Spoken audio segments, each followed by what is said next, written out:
ആർക്കാ പറ്റാത്തത്? പല കാര്യങ്ങളും അവർക്ക് പുറത്ത് പറയാൻ പറ്റത്തില്ലെന്നാ പറഞ്ഞു. അതൊക്കെ പറയുവാണെങ്കിൽ രാഹുൽ ദാസ് ഏൽപ്പിച്ചൊരു ബുദ്ധിമുട്ടുണ്ടായിട്ടില്ല. ഞങ്ങളൊക്കെ നേരം ചോദിക്കുന്നില്ല, പക്ഷെ ചോദിച്ചാൽ അത് മോശമാവും. അതുകൊണ്ട് ഞാൻ എന്റെ മനസ്സിലുള്ള ചോദ്യം എന്താണ് നിങ്ങൾ ഊഹിച്ചെടുത്തോളൂ കേട്ടോ. നമുക്ക് ആ സ്വഭാവമല്ല, നമുക്ക് ഒരു കാര്യം ഒരു തവണ പറഞ്ഞാൽ അതിനകത്ത് ഉറച്ചു നിൽക്കും. അച്ഛൻ മുമ്പ് എന്താണ് രേണുസുധിയെ കുറിച്ച് ഒന്ന് പറഞ്ഞത്. പിന്നെ ഇപ്പൊ കുറച്ച് സോഷ്യൽ മീഡിയയിലൊക്കെ കുറച്ച് നെഗറ്റീവ് ഇത് കാണുന്നുണ്ട്, പുള്ളിക്കാരിക്ക് അതൊക്കെ കാണുന്നതുകൊണ്ട് അതിന്റെ ഒരു ഫ്രസ്ട്രേഷൻ കാര്യങ്ങളുണ്ട്. അപ്പൊ അതിന്റെ ഇതിലാണ് പുള്ളിക്കാരി ഒരു വീഡിയോ ഞങ്ങൾ പറഞ്ഞു അങ്ങനെ വീഡിയോ ഒന്നും ചെയ്യാൻ നിൽക്കണ്ട. ആഗ്രഹമുണ്ട്, നീ ഇവിടെ വരെ വരണം, എന്താ നീ വരാത്തത്? അല്ലെങ്കിൽ വീട്ടിൽ വേറെ ആൾക്കാരുണ്ടായിരുന്നല്ലോ, ചേച്ചിയുടെ ഭർത്താവ് ഉണ്ടായിരുന്നല്ലോ, പുള്ളിക്ക് വിളിക്കാൻ മോശമാണ്, അവിടെ കണ്ടീഷൻ വളരെ മോശമാണ്, നീ ഇവിടെ വരെ ഒന്ന് വരണം, ഒന്ന് അമ്മയെ വന്ന് കണ്ടിട്ട് പോകും. വഴക്കും മടക്കങ്ങളൊക്കെ അമ്മയുടെ മകനെ ഇടയ്ക്ക് ഉണ്ടാവും. അതൊന്നും പറഞ്ഞു കൊടുക്കാൻ അവിടെ ആരും ഇല്ലായിരുന്നോ? അതിന് പകരം എന്താണ് ഒരു ഞാനൊരിക്കലും എന്താ പറയാ, ഈ രോഗം വന്ന ഒരു മനുഷ്യനും എന്താ പറയാ രോഗം വന്ന് കള്ളം പറയത്തില്ല, നിങ്ങൾക്ക് എല്ലാവർക്കും അറിയാനായി. മക്കളൊക്കെ എന്തായാലും അടിക്കും, എന്റെ മക്കളുടെ മുന്നേ അടിക്കും. പക്ഷെ മറ്റുള്ളവരുടെ മുന്നിൽ ഒരിക്കലും എന്റെ മക്കളെ കുത്തിപ്പറിച്ച് ഇടാൻ വേണ്ടി ഞാൻ ഇട്ട് കൊടുക്കില്ല, അതുപോലെ അമ്മയും ചെയ്യത്തില്ല. അതാണ് ഒരു അമ്മ. Hello friends, welcome back. അപ്പം ഇന്നും രേണുസുധി റിലേറ്റഡ് സബ്ജക്റ്റ് ആണ്. എനിക്ക് ഒന്ന് രണ്ട് കാര്യം കൂടി ഇവിടെ പറഞ്ഞു വെച്ച് പോകണമെന്നുണ്ട്, അതും കൂടെ നിങ്ങളെ അറിയിക്കാനാണ് വന്നത്. അപ്പം തീർച്ചയായിട്ടും നിങ്ങൾ ഈ വീഡിയോ ഫുൾ ആയിട്ട് കാണുക. കുറച്ചത് എവിഡന്റ് ആയിട്ടുള്ള കാര്യങ്ങൾ പറഞ്ഞു പോകേണ്ടതായിട്ടുണ്ട്. അത് ചെയ്യണ്ട എന്ന് വിചാരിച്ച് പോകുന്ന തോറും രേണുസുധി മാത്രമല്ല, രേണുസുധിയുടെ കൂടെ നിൽക്കുന്നവർക്കും കൂടെ തീരെ അധികം വകതിരിവില്ല എന്നാണ് എനിക്ക് തോന്നിയത്. എസ്പെഷ്യലി എന്താണ് അച്ഛൻ ഒരു കുറച്ച് നാൾ എന്താണ് രേണുസുധിക്കെതിരെ കുറെ ഇന്റർവ്യൂസും കാര്യങ്ങളൊക്കെ ഇട്ട് അത് ഏറിപ്പോയി ചർച്ചയായി മറ്റേ മറിച്ചായി ഒന്ന് ഒതുങ്ങി വരുന്ന സമയമാണ്. അതുപോലെ ഓരോരുത്തരും അത് കഴിഞ്ഞിട്ട് ഇപ്പം അച്ഛൻ എന്തിനാന്ന് അറിയത്തില്ല, അച്ഛൻ ഒരു സൈഡിൽ പ്രാർത്ഥനയും കുമ്പസാരവും അതും ഇതൊക്കെ ആയിട്ട് ഒരു സൈഡിൽ ഇരുന്നാ പോരെ എന്ന് എനിക്ക് തോന്നി പോവുകയാണ്. ഇത്രയും പോലും വിവരമില്ലേ? അത് അതിന്റെ വഴിക്ക് നടത്തില്ല. വീണ്ടും ഒരു ഇന്റർവ്യൂ കൊടുത്തിട്ട് എന്തിനാണ് ഇതിനകത്തോട്ട് വീണ്ടും ഇതിനകത്ത് ഡ്രാഗ് ചെയ്ത് ഇടേണ്ട ഒരു ആവശ്യം?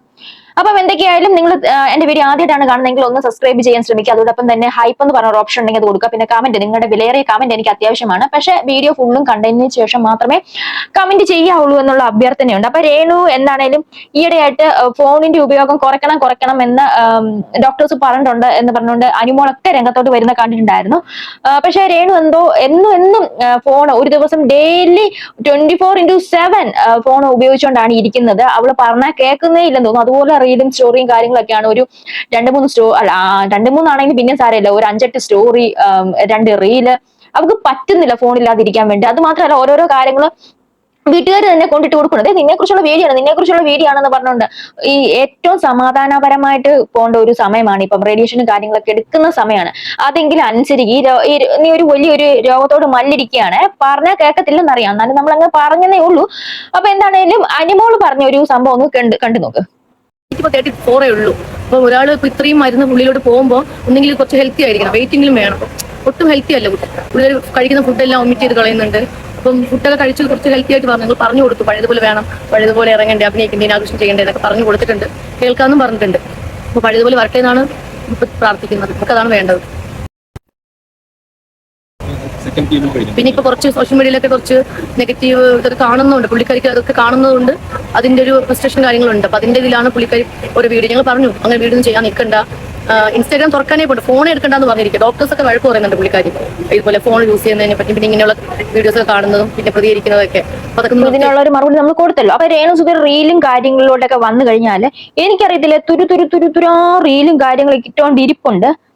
പിന്നെ എന്തിനാന്നറിയത്തില്ല, ഈ രേണുവിന് നെഗറ്റീവ് പറയുന്നവരുടെ വീഡിയോ ഒന്ന് ആ സ്ക്രീൻഷോട്ട് എടുത്ത് വെച്ചിട്ട് പിന്നെയും എന്താണ് അവരെ തന്നെ കാണിച്ചുകൊണ്ട് എന്തിന്റെ ആവശ്യകതയാണ് ഇതൊക്കെ? ഇതിനൊന്നും ഒരു ആവശ്യകതയില്ല. നമുക്ക് ഓരോരുത്തർക്കും അറിയാം, ഈ സോഷ്യൽ മീഡിയയിൽ വന്നു കഴിഞ്ഞാൽ പോസിറ്റീവ് മാത്രമല്ല നെഗറ്റീവ് ഉണ്ട്. എനിക്കൊക്കെ വരുന്ന നെഗറ്റീവ് കമന്റിന് തന്നെ ഒരു കയ്യും കണക്കൂല. അപ്പൊ രേണുവിന് എന്തുമാത്രമാണ് എന്ന് ഓർക്കാം. നമ്മളൊന്നും അത് വായിക്കത്ത് പോലും ഇല്ല. മിക്ക നെഗറ്റീവ് കമന്റുകളും വായിച്ചു കൊടുക്കുമ്പോൾ തന്നെ നമുക്കറിയാം നെഗറ്റീവ് ആണ്, നമ്മളത് വിട്ട് കളയുള്ളൂ. എസ്പെഷ്യലി യൂട്യൂബിലെല്ലാം വായിക്കും, പക്ഷെ ഫേസ്ബുക്കിൽ എന്റെ പൊന്നു മക്കളെ ഒരു രക്ഷയില്ല, അമ്മാതിരി തെറിയാണ് അഴിച്ചുവിടുന്നത്. അപ്പൊ രേണുവിന്റെ കാര്യം പറയണ്ടല്ലോ. പിന്നെ രേണു എന്തിനാണ് ഇങ്ങനത്തെ നെഗറ്റീവ് കമന്റുകളൊക്കെ എടുത്ത് വെച്ചിട്ട് റീലാക്കുന്ന ഈ സ്റ്റോറി ഇടുന്ന അറിയത്തില്ല. ആദ്യം സുധിയുടെ പേര് പറഞ്ഞ് സിമ്മതി നേടി റീച്ച് കൂട്ടാൻ ഇപ്പോൾ ക്യാൻസറിന്റെ പേര്, ഇങ്ങനത്തെയൊക്കെ കമന്റ് വരുമ്പോഴത്തേക്ക് രേണു സത്യം പറയുകയാണെങ്കിൽ നിനക്ക് ആരോഗ്യം അത്ര സത്യമാവത്തില്ല. പിന്നെ കഴിഞ്ഞ ദിവസം ഒരു റീലും ഒക്കെ ആയിട്ട് വന്നിട്ടുണ്ടായിരുന്നു, ഞാൻ കണ്ടു നോക്കാം. ഞാനൊരിക്കലും എന്താ പറയാ, ഈ രോഗം വന്ന ഒരു മനുഷ്യനും എന്താ പറയാ രോഗം വന്ന് കള്ളം പറയത്തില്ല, നിങ്ങൾക്ക് എല്ലാവർക്കും അറിയാമോ. ഇത് എന്തിനാണ് ഇട്ടേക്കുന്നത്? ഇത് വെറുതെ ഇടത്തില്ലല്ലോ, ഇത് ഹാർട്ടിലോട്ടുള്ള പിക്ക് ലൈനാണ്. ഇത് വെറുതെ ഒരാൾക്ക് രോഗമില്ലാത്ത ഒരാൾക്ക് കുത്തിയിടത്തില്ല. ഞാൻ പറയാമെന്ന് വേറൊന്നുമല്ല, പറയുന്നവർ പറഞ്ഞുകൊണ്ടിരിക്കട്ടെ, എനിക്ക് കുഴപ്പമില്ല. എന്നെ സ്നേഹിക്കാൻ ഒരുപാട് പേരുണ്ട്, അവരൊക്കെ എൻ്റെ കൂടെ ഉണ്ട്. പിന്നെ നിങ്ങൾക്കറിയാം, കുറേ വ്ളോഗേഴ്സ് വ്ളോഗ് ചെയ്ത് എനിക്ക് ഓർമ്മയില്ലെന്ന് പറഞ്ഞ് ഊർജ്ജസ്വലതയോടെ വന്ന് ഞാൻ എന്നും അങ്ങനെ കിടക്കണമെന്നാണോ നിങ്ങളുടെയൊക്കെ ആഗ്രഹം? അപ്പം ഞാൻ കീമോ കഴിഞ്ഞാൽ നിങ്ങൾക്കറിയാം, അറിയാവുന്നവരോട് ചോദിച്ചാൽ മതി. ഒരാഗ്രഹമില്ല. ഞാൻ വ്ലോഗ് ചെയ്തിട്ടുണ്ടായിരുന്നു ഊർജ്ജസ്വലയോടെ വന്നെന്ന് പറഞ്ഞിട്ട്. അപ്പൊ നമുക്കിട്ടൊക്കെ ഉള്ള ഒരു കൊട്ടായിരിക്കും. പക്ഷെ രേണു എന്താണ് ഈ നമ്മളെ കൊണ്ട് ഇങ്ങനെ മാറ്റി പറയിപ്പിക്കാനുള്ള കാരണം എന്താന്ന് ചോദിച്ചിട്ടുണ്ടെങ്കിൽ നിന്റെ നാക്ക് തന്നെയാണ് നിനക്ക് ദോഷം. നീ നാക്കിന് ലോക്ക് ഇടുക, അത് മാത്രമേ രക്ഷയുള്ളൂ. അടങ്ങി ഒതുങ്ങി ഇരിക്കുക, പ്രാർത്ഥിക്കുക. അപ്പൊ ഞങ്ങളും പ്രാർത്ഥിക്കുക. അപ്പൊ ഒരുപാട് ആൾക്കാരുടെ പ്രാർത്ഥനയാകുമ്പോഴത്തേക്ക് ദൈവം അത് കേൾക്കും, നിനക്ക് അസുഖം മാറി കിട്ടും. പക്ഷെ നീ ഇതുപോലെ വന്ന് ഇങ്ങനെ സോഷ്യൽ മീഡിയ മുന്നിൽ വന്ന് ആ ചെറുക്കനെയും ചൊറിഞ്ഞ്, ഈ കമന്റ് ഇടുന്നവരെയും ചൊറിഞ്ഞ്, അവരെയും ചൊറിഞ്ഞ്, ഇവരെയും ചൊറിഞ്ഞ് എന്നൊക്കെ നമ്മളെ പോലുള്ളവരെ എടുത്തിട്ട് റിയാക്ട് ചെയ്യേണ്ടി വരും. രോഗത്തെ ഒരു സൈഡിലോട്ട് അങ്ങ് മാറ്റി നിർത്തിയിട്ട് രേണുസുതി എന്നുള്ള ഒരു വ്യക്തിയിലും രേണുസുതിയുടെ നാവിനേലും മാത്രം എടുത്ത് വിമർശിക്കേണ്ട ഒരു അവസ്ഥ വരും. നമ്മൾ രേണുസുതിയെ അന്ന് വിട്ടുകളഞ്ഞത് രേണുസുതിക്ക് മാത്രം ഈ ഒരു അസുഖം വന്നോണ്ടല്ല, ഒരുപാട് ആൾക്കാർ ഈ ഒരു അസുഖമായിട്ട് മല്ലിടുന്നുണ്ട്. അവരുടെയും കൂടെ ഉള്ള റെസ്പെക്റ്റും കൂടെ മാനിച്ചാണ് നമ്മൾ ഈ ഒരു രേണുസുതി മാത്രമല്ല കുറെ അധികം ആൾക്കാരുണ്ടല്ലോ. അപ്പൊ ആ ഒരു രോഗാവസ്ഥയിലൂടെ പോകുന്നവരുടെ സിറ്റുവേഷനും മാനസികാവസ്ഥയും കൂടെ നമ്മൾ മാനിക്കണമല്ലോ. അതൊക്കെ വെച്ചിട്ടാണ് നമ്മൾ ഒരു സൈഡിലോട്ട് ഇതൊക്കെ മാറ്റി വെച്ചത്. പക്ഷെ രേണുവിന്റെ കേസിലോട്ട് വരുവാണെങ്കിൽ അവർക്കത് ആവശ്യമാണ്. എനിക്ക് തരൂ എന്ന് പറഞ്ഞ് ചോദിച്ചു വാങ്ങുന്ന പോലെയാണ് എനിക്ക് പേഴ്സണലി ഫീൽ ചെയ്തത്. പിന്നെ അത് മാത്രമല്ല, ഇന്ന് ബിഷപ്പിന്റെ ഒരു ഒരു വീഡിയോ, ഒരു ഇന്റർവ്യൂ വന്നിട്ടുണ്ടായിരുന്നു. ആ ഒരു ആവശ്യമില്ലാതെ കൊടുത്ത ഒരു ഇന്റർവ്യൂ ആയിട്ടാണ് എനിക്ക് തോന്നിയത്. അപ്പൊ രേണുവിന്റെ കൂടെ നടക്കുന്ന രേണുവിന്റെ ചുറ്റിനും നിൽക്കുന്ന സഹപാഠികളല്ലല്ലോ, ആൽബം അഭിനയിക്കുന്നവര്, സുഹൃത്തുക്കള്, ഇവരൊക്കെ തന്നെയാണ്. എനിക്ക് തോന്നുന്നു കരീഷ്മ ഒഴികെ ബാക്കി എല്ലാങ്ങളും രേണുവിന്റെ താങ്ങി കൊടുക്കുകയാണ്. രേണുവിനെ നെഗറ്റീവ് പറയിപ്പിക്കാൻ വേണ്ടി, രേണുവിനെ 10 മോശം പറയിപ്പിക്കാൻ വേണ്ടി അവരായിട്ട് തന്നെ ഇട്ട് കൊടുക്കുകയാണ്. അതിലൊരാളാണ് ഇന്ന് എന്റെ കണ്ണിൽ കണ്ട അച്ഛൻ. കഴിഞ്ഞ ദിവസം സുഹൃത്ത് ആത്മഹത്യ എന്ന് പറഞ്ഞു വന്നു. അപ്പൊ അച്ഛൻ ഇട്ട വീഡിയോ ഒരു രക്ഷയില്ല, ഒന്ന് കണ്ടു നോക്കുക. കിച്ചു രേണുസുതി ഇറക്കിയ ഒരു വീഡിയോ ഫാദർ അത് കണ്ടിട്ടുണ്ടായിരുന്നു. രാഹുൽ ദാസ്, ഞാൻ കിച്ചു എന്ന് വിളിക്കാൻ ആഗ്രഹിക്കുന്നില്ല. വീഡിയോ ഇടാൻ ആർക്കാ പറ്റാത്തത്? പല കാര്യങ്ങൾ അവർക്ക് പുറത്ത് പറയാൻ പറ്റത്തില്ലെന്നാ പറഞ്ഞു. അതൊക്കെ പറയുവാണെങ്കിൽ രാഹുൽ ദാസ് ചിലപ്പോൾ ഇച്ചിരി ബുദ്ധിമുട്ടുണ്ടായിട്ട് വരും. ഞങ്ങളൊക്കെ അങ്ങ് ഇറങ്ങും. രാഹുൽ ദാസിന്റെ വിവരങ്ങളെല്ലാം ഈ നാട്ടുകാർക്കെല്ലാം അറിയാവുന്ന, ഞാൻ ഈ നാട്ടിൽ ജീവിക്കുന്ന ആളാണ്. എന്നോട് നിരവധി പോലീസുകാരനെ വിളിച്ച പല കാര്യങ്ങൾ എൻക്വയറി ചെയ്തു. രാഹുൽ ദാസ് കൂടുതലൊന്നും നല്ലതാകാൻ ശ്രമിക്കേണ്ട, ആരും നല്ലതാണെന്ന് ശ്രദ്ധിക്കേണ്ട. ഇത് നിങ്ങൾ കൊടുക്കണം, മാറ്റമൊന്നും ചെയ്യണ്ട. രാഹുൽ ദാസിന്റെ ഒരു വെടിക്കുള്ളതൊക്കെ ഉണ്ട്. അതെന്തൊക്കെയാണെന്ന് എന്റെ ലിസ്റ്റ് ഉണ്ട്. പോലീസുകാരുടെ എന്നുള്ള വിവരങ്ങളൊക്കെ എന്റെ ഉണ്ട്. ആ വിവരം കൃത്യമായിട്ട് കൊടുത്തേച്ചാണ്. രാഹുൽ ദാസ് പഠിച്ച് നല്ലൊരു ജോലിക്കാരനായി മിടുക്കനായി ജീവിക്കുക. പ്രായത്തിന്റെ അല്ല, അഹങ്കാരം അങ്ങനെ തന്നെ കൊടുത്തോളൂ. ഈ വീട്ടിൽ വന്ന അഹങ്കാരം കാണിക്കാൻ നോക്കത്തില്ല. അത് രേണുസുതിയെ കൂടുതൽ അങ്ങ് കുടുംബത്തെ ചവിട്ടി താക്കാൻ ശ്രമിക്കുവാണെങ്കിൽ കൂടെ നിൽക്കാൻ ആൾക്കാരുണ്ട്. ഇവിടെ വീടുണ്ട്, ഇവിടെ റൂമുണ്ട്. വേണമെങ്കിൽ ഇവിടെ ഒന്ന് ജീവിക്കാം. നീ സഹായിക്കണമെന്ന് ഞാൻ നിന്നോട് ആവശ്യപ്പെടുന്നില്ല. അതുകൊണ്ട് ദൈവത്തെ വിളിച്ച് ശാന്തമായിട്ട് നീ ജീവിക്കാനാണ് എനിക്ക് നിന്നോട് പറയാനായിട്ടുള്ളത്. മാടപ്പള്ളിയിലോ പ്ലാന്തോട്ടത്തിലോ അഹങ്കാരം കാണിക്കാൻ വരികയും ചെയ്യാം. ഈ വസ്തുവിന് ഉടമസ്ഥൻ ഞാനായിട്ട് ഇവിടെ വന്ന് ബഹളം എടുക്കാനോ. ഈ അച്ഛനോട് ഞാൻ കൂടുതലൊന്നും ചോദിക്കുന്നില്ല, പക്ഷെ ചോദിച്ചാ അത് മോശമാവും. അതുകൊണ്ട് ഞാൻ എന്റെ മനസ്സിലുള്ള ചോദ്യം എന്താണെന്ന് നിങ്ങൾ ഊഹിച്ചെടുത്തോളൂ കേട്ടോ. നമുക്ക് ആ സ്വഭാവമല്ല. നമുക്ക് ഒരു കാര്യം ഒരു തവണ പറഞ്ഞാൽ അതിനകത്ത് ഉറച്ചു നിൽക്കും. അച്ഛൻ മുമ്പ് എന്താണ് രേണുസുതിയെ കുറിച്ച് വന്ന് പറഞ്ഞതൊക്കെ എന്ന് ഓർത്താ കൊള്ളായിരുന്നു. നമ്മൾ ഇപ്പോഴും പറഞ്ഞുകൊണ്ട് രേണുസുതി പണ്ട് പറഞ്ഞതിനെ കുറിച്ച് നമ്മൾ ഒട്ടും മാറ്റി പറയുന്നില്ല. നമ്മൾ അതിൽ അടിയുറച്ച് നിൽക്കുക തന്നെയാണ്.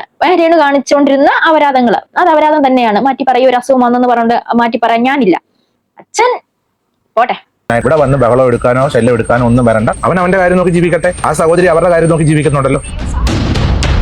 രേണുസുതി യൂട്യൂബിൽ വേറൊരു വീഡിയോ അപ്ലോഡ് ചെയ്തിട്ടുണ്ടായിരുന്നു. ഞാൻ മരിച്ച പോലെ എന്നെ നീ കാണാൻ വരരുത് എന്ന് പറഞ്ഞിട്ട്. പുള്ളിക്കാരത്തി ഇപ്പൊ വളരെ ഡിപ്രഷനിലൂടെ പോകുന്നത്. അത് എനിക്ക് നല്ലതുപോലെ അറിയാം. ഒരു അമ്മയും മകനുമാണെങ്കിൽ അത് വീട്ടിൽ വെച്ച് പറഞ്ഞു തീർക്കാവുന്ന കാര്യങ്ങളാണെങ്കിൽ പരസ്പരം പറഞ്ഞു തീർക്കേണ്ട കാര്യങ്ങളാണ്. അതങ്ങനെ സോഷ്യൽ മീഡിയയിൽ വന്ന് എന്തെങ്കിലും കാര്യങ്ങൾ പറയുന്നുണ്ടെങ്കിൽ അതിലൂടെ മറ്റുള്ളവർക്ക് വിമർശിക്കാൻ ഒരു അവസരമാവുകയല്ലേ ഉള്ളൂ. നമ്മൾ മലർന്നു കിടന്ന് ഉപ്പുന്ന പോലൊരു അനുഭവം ആ കൊച്ചു പയ്യൻ കാണിച്ചു വെച്ചിരിക്കുന്നു. ഞാൻ ഒരു കാര്യം പറയട്ടെ, കിച്ചു അന്ന് രേണുവിനെ വിളിച്ചിട്ടുണ്ടായിരുന്നു. ഈ ജൂൺ 20-ാം തീയതിക്ക് മുമ്പ് അങ്ങാണ്ട് വിളിച്ചിട്ടുണ്ടായിരുന്നു. രേണു ഫോൺ എടുത്തിരുന്നില്ല. രേണുവിന്റെ ചേച്ചിയോ മറ്റോ ആണ് ആരോ ഫോൺ എടുത്തത്. അപ്പൊ എങ്ങനെ പറയും? പിന്നെ മറ്റൊരു വിഷയം, രേണുവാണ് ആദ്യം ഇത് സോഷ്യൽ മീഡിയ കൊണ്ടിട്ടത്. ആ ചെറുക്കന്റെ വായിന്ന് ഒരക്ഷരവും വന്നിരുന്നില്ല. രേണുവാണ് എനിക്കൊരു 11 വയസ്സ് മുതൽ നോക്കിയ ഒരു മകനുണ്ട്, അവൻ ഇതുവരെ തിരിഞ്ഞു നോക്കിയിട്ടില്ല. രേണുവിന് അത്രയ്ക്ക് ദണ്ണം ഉണ്ടായിരുന്നെങ്കിൽ അവനെ ഫോൺ വിളിച്ചാൽ പറഞ്ഞേടാ എനിക്ക് നിന്നെ കാണണമെന്ന് ആഗ്രഹമുണ്ട്, നീ ഇവിടെ വരെ വരണം, എന്താ നീ വരാത്തത്? അല്ലെങ്കിൽ വീട്ടിൽ വേറെ ആൾക്കാരുണ്ടായിരുന്നല്ലോ, ചേച്ചിയുടെ ഭർത്താവ് ഉണ്ടായിരുന്നല്ലോ, പുള്ളിക്ക് വിളിക്കാറുണ്ട്, മോശമാണ് അവിടെ കണ്ടീഷൻ വളരെ മോശമാണ്, നീ ഇവിടെ വരെ ഒന്ന് വരണം, ഒന്ന് അമ്മയെ വന്ന് കണ്ടിട്ട് പോകും. വഴക്കും പടക്കങ്ങളൊക്കെ അമ്മയുടെ മകന്റെ ഒക്കെ ഇടയ്ക്ക് ഉണ്ടാവും. അതൊന്നും പറഞ്ഞു കൊടുക്കാൻ അവിടെ ഒന്നും ആരും ഇല്ലായിരുന്നോ? അതിന് പകരം എന്താണ് ഒരു ഫോൺ എടുത്ത് വെച്ചിട്ട് ഉടനെ അങ്ങോട്ട് വീഡിയോ ചെയ്തു. രേണുവാണ് തുടക്കം വിട്ടു വെച്ചത്. രേണുവിന് ഇത്ര മെച്യൂരിറ്റി ഇല്ലേ? ഒരു മെച്യൂരിറ്റി ഇല്ലേ? ഒരമ്മയും പറയത്തില്ലാത്ത കാര്യങ്ങളാണ് രേണു വന്നിട്ട് പബ്ലിക്കിനെ മുന്നോട്ട് പറഞ്ഞു വെക്കുന്നത്. മോനെ കിച്ചു, അമ്മയ്ക്ക് അറിയാവുന്ന പല രഹസ്യങ്ങളും ഉണ്ട്, അത് പറഞ്ഞു കഴിഞ്ഞിട്ടുണ്ടെങ്കിൽ നിന്റെ ജീവിതം ഇല്ലാതാവുന്നു. എത്ര അമ്മമാരാടെ അങ്ങനെ പറയുന്നത്? എത്ര അമ്മമാര്? നമ്മുടെ അമ്മമാർ അങ്ങനെ പറയും? ഒരിക്കലും ഇല്ലടോ. ഓരമ്മമാരും പറയത്തില്ല. തന്റെ മക്കൾ എത്ര തെറ്റ് ചെയ്താലും അമ്മമാരോട് എത്ര കൈ ഒങ്ങിന്ന് പറഞ്ഞാൽ പോലും സാരമില്ല, എന്റെ മകനല്ലേ, എന്റെ കൊച്ചല്ലേ, പോട്ടെ, ഞാൻ അങ്ങ് ക്ഷമിച്ചു. അങ്ങനെ ഓരോ അമ്മയും പറയുള്ളൂ. കാരണം എനിക്കറിയാടോ, ഞാനും ഒരമ്മയാണ്. എന്റെ മക്കൾ എത്ര അവരുടെ മുന്നിൽ ഞാൻ വലിയ മാസമൊക്കെ ഡയലോഗൊക്കെ അടിക്കും, എന്റെ മക്കളുടെ മുന്നിൽ അടിക്കും. പക്ഷെ മറ്റുള്ളവരുടെ മുന്നിൽ ഒരിക്കലും എന്റെ മക്കളെ കുത്തിപ്പറിച്ച് ഇടാൻ വേണ്ടി ഞാൻ ഇട്ട് കൊടുക്കില്ല. അത് ഒരമ്മയും ചെയ്യത്തില്ല. അതാണ് ഒരമ്മയുടെ ഒരിത്. പക്ഷെ ഇവിടെ എന്ന് പറഞ്ഞാൽ ഒരു രണ്ടാനമ്മയുടെ പോരാണ് രേണുസുതി കാണിച്ചത്. തീർച്ചയായിട്ടും രണ്ടാനമ്മയുടെ ഒരു പോര്, അങ്ങനെ മാത്രമേ എനിക്ക് ഇതിനകത്ത് എടുത്ത് പറയാൻ പറ്റുള്ളൂ. ആ കൊച്ചിനെ അതിന്റെ വഴിക്ക് അങ്ങ് വിടുന്നതായിരുന്നു നല്ലത്. പക്ഷെ ഇത് കിള്ളി പറയിപ്പിച്ച് ആ കൊച്ചിനി പഴയ രീതിക്ക് പോവോ, പഴയ രീതിക്ക് പോവാതിരിക്കുവോ, എങ്ങനെയായാലും നല്ല രീതിക്ക് വരുവോ, ജീവിക്കുവോ, എന്തെങ്കിലും വാടവർ എങ്ങനെയായാലും ജീവിച്ചോട്ടെ. ഇവർക്ക് ഈ അസുഖത്തിന്റെ പേരും പറഞ്ഞിട്ട് വീണ്ടും അതിനെ ഡ്രാഗ് ചെയ്തിട്ടുണ്ട് യാതൊരു കാര്യമില്ല. ഇവർക്ക് ഈ അസുഖമായിട്ട് പ്രാർത്ഥനയോടെയോ ചികിത്സയിലൂടെയോ ഒക്കെ മുന്നോട്ട് പോവുക, മറ്റുള്ളവരെ ബുദ്ധിമുട്ടിക്കാതിരിക്കുക, അതുപോലെ തന്നെ സോഷ്യൽ മീഡിയയിൽ ഒരു ചർച്ച കൊണ്ടിടാതിരിക്കുക, ഇതൊക്കെയായിരുന്നു ചെയ്യേണ്ടത്. അത് കൂടെ ഉള്ളവരും പറഞ്ഞു കൊടുക്കണമായിരുന്നു. പക്ഷെ അതൊന്നും അല്ലല്ലോ ഇവിടെ നടന്നത്. ബാക്കി പഴക്കൂടി അല്ലെങ്കിൽ പെട്ടെന്ന് ഓപ്പോസിറ്റ് നിൽക്കുന്ന ആൾക്ക് ഇത്തരത്തിലൊരു അസുഖമാണ് എന്ന് അറിഞ്ഞപ്പോൾ എന്തായിരുന്നു? ദുഃഖമാണത്. കാരണം എന്റെ പിതാവ് ഒരു ക്യാൻസർ രോഗം വന്ന് അങ്ങനെയാണ് ഈ ലോകത്തിൽ നിന്ന് കടന്നുപോയത്. എനിക്ക് ആ രോഗത്തിന്റെ തീവ്രമായ വേദനകള്, അതിന്റെ അനുഭവങ്ങളൊക്കെയും എനിക്ക് നല്ലതുപോലെ അറിയാം. ആ രോഗങ്ങൾ കൊണ്ട് പ്രയാസപ്പെടുന്ന അനുഭവങ്ങൾ ഞാൻ ഇപ്പോഴും കാണുന്നു. ഞാൻ അവരെ ഓർത്ത് പ്രാർത്ഥിക്കുന്ന ഒരാളാണ്. രേണുസുതിക്ക് ഈ രോഗമുണ്ടെന്ന് കേട്ടപ്പോൾ ഹൃദയത്തിൽ വളരെ ദുഃഖമാണത്. ആർക്കും വരരുതെന്ന് ആഗ്രഹിക്കുന്ന ഒരു രോഗമാണല്ലോ വന്നിരിക്കുന്ന ആ രോഗം എന്ന് പറയുന്നത്. ഇത് കേട്ടപ്പോൾ വളരെ സങ്കടം തോന്നി. വേഗം സുഖമാകണമേ എന്ന് ഞാൻ പ്രാർത്ഥിച്ചുകൊണ്ടേയിരിക്കും. ഹായ് ഹലോ എല്ലാവർക്കും നമസ്കാരം. ഞാനിന്ന് നിൽക്കുന്നത് ബിഷപ്പ് നോബൽ ഫിലിപ്പ് അമ്പലവേലിന്റെ ബിഷപ്പ് ഹട്ടിന്റെ ഫ്രണ്ടിലാണ്. അപ്പോൾ ഞാൻ ഒരുപാട് തവണ ഇന്റർവ്യൂവിനായിട്ട് ബിഷപ്പിനെ വിളിച്ചിട്ടുണ്ടായിരുന്നു, അപ്പം കിട്ടിയിട്ടില്ല. ഇന്ന് അപ്പോൾ എന്റെ വിളി കാരണം. അതുപോലെ തന്നെ ഈ ചാനലിനെ കുറിച്ച് പറയാനുള്ള, രേണുവിനെ വിറ്റ് മാത്രം ജീവിച്ചു വന്ന ഒരു ചാനലാണ് ഇത്, പറയാതിരിക്കാൻ പറ്റത്തില്ല. രേണുവിനെ ബ്രാൻഡ് അംബാസിഡർ ആക്കി വളർന്ന ഒരു ചാനൽ. നമ്മളൊക്കെ ചെറിയ ചാനൽ. അപ്പൊ ഇവരൊക്കെയാണ് രേണുവിനെ വെച്ച് ലക്ഷങ്ങൾ ഉണ്ടാക്കിയെന്ന് വേണമെങ്കിൽ പറയാം. അപ്പം എന്തൊക്കെയായാലും അച്ഛൻ ഇങ്ങനെ കടന്ന് തിളക്കേണ്ട യാതൊരു ആവശ്യമില്ല. അച്ഛന്റെ പണി നോക്കിയിട്ട് പോകേണ്ട ഒരു കാര്യമല്ലേ ഉള്ളൂ. വെറുതെ ഇനി അടുത്തത് ഞങ്ങളെ പോലുള്ളവരെടുത്ത് റിയാക്ട് ചെയ്യും, പിന്നെ അതിനെ കരഞ്ഞും പിരിഞ്ഞുകൊണ്ട് വന്നിട്ട് കാര്യമൊന്നുമില്ല. അപ്പൊ അച്ഛനെ കുറിച്ച് കുറച്ചധികം കാര്യങ്ങളൊക്കെ കേട്ടിട്ടുണ്ടായിരുന്നു. നമുക്കത് മാറ്റി പറയാൻ വിഷമം വരും. അപ്പൊ അച്ഛന്റെ പണിയൊക്കെ ചെയ്ത് പോവുക എന്ന് മാത്രമേ നമുക്ക് പറയുള്ളൂ. ഇതിന്റെയൊക്കെ വലിയ കാര്യമുണ്ടോ അച്ഛോ? അപ്പം ഇത്രയൊക്കെ ഉള്ളൂ. ഇതൊക്കെ കണ്ടിട്ട് നിങ്ങൾക്ക് എന്താണ് തോന്നിയെന്ന് വെച്ചാൽ തീർച്ചയായിട്ടും കമന്റ് ചെയ്യുക. അടുത്തൊരു വീഡിയോ വീണ്ടും കണ്ടുവരെ ശ്രദ്ധിക്കാം. ബൈ.